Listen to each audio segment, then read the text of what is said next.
Today, we're going to dive into a really remarkable story that came out of the chaos of the pandemic.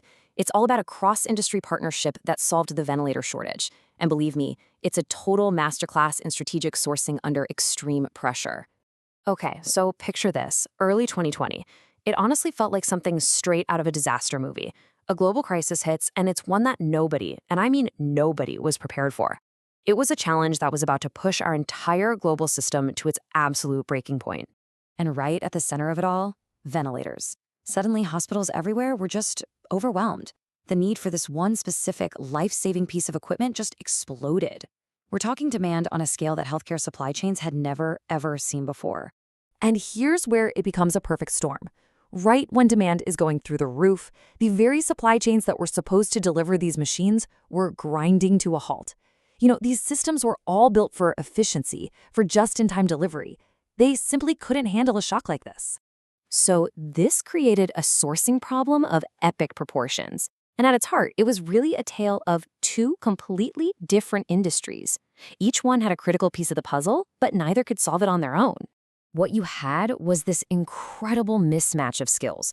On one side, you had a company like Ventec Life Systems. They're medical specialists, right? So they had the approved designs, they had the regulatory know-how. But what they didn't have was the ability to build thousands of these things fast. And on the other side, you have the automotive giants, GM, Ford.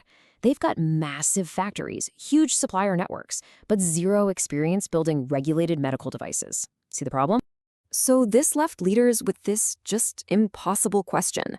Normally, scaling up a medical product takes years of testing, approvals, and planning. They had to figure out how to do it in weeks. And they had to do it without a single compromise on quality, because lives were on the line. The answer, it turns out, came from a really unlikely place: a cross-industry alliance. The solution wasn't to just work harder within the broken system. It was to smash the old system and build a brand new one, on the fly.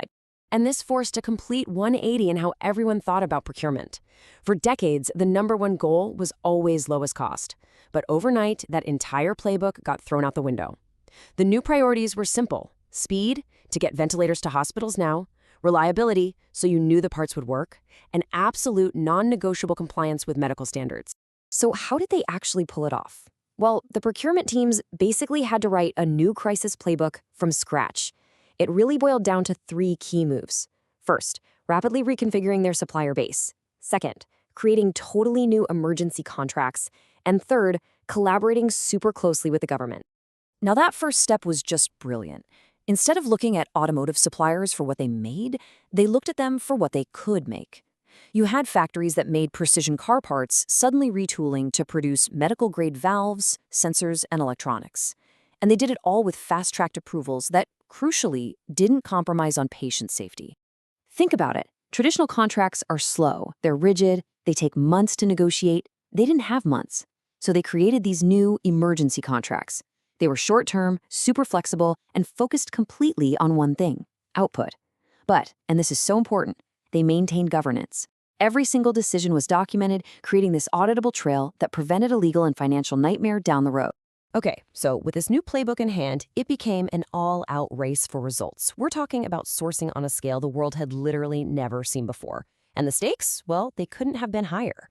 And the impact was just, wow. It was immediate, and it was profound. Production didn't just inch up, it scaled dramatically in a matter of weeks. Hospitals finally got the life-saving equipment they were desperate for. And through all that chaos, quality and regulatory standards were maintained, which helped restore a sense of stability right at the peak of the crisis.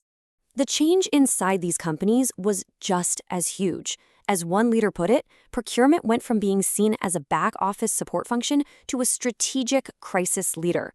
It wasn't just the department that buys stuff anymore. It was at the very center of the response, making decisions that were saving the business and, society itself. So, what can we all learn from this incredible story? Well, it pretty much rewrote the rules of sourcing. And it left us with 4 really powerful lessons for how we can all prepare for the next crisis. The first lesson is a big one, and it's that resilience is more important than efficiency. For years, we've all been obsessed with building lean, super efficient supply chains. But this crisis proved that a strategy's ability to adapt and survive a shock is way more important than its ability to save a few pennies on cost. Efficient can be fragile.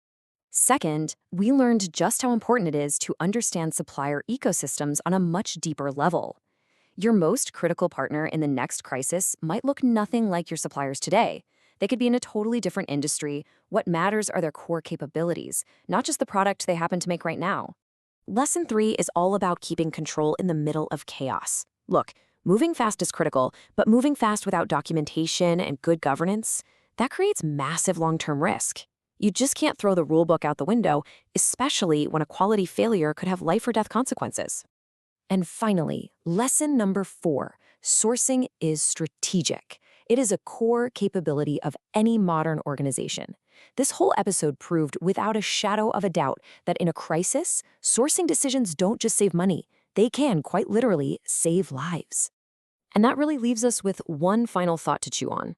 When you look at our global supply chains, our infrastructure, maybe even our own careers, what are we really building for? Are we optimizing everything for pure efficiency, or are we building in the kind of resilience we're going to need to weather the next big storm? Something to think about.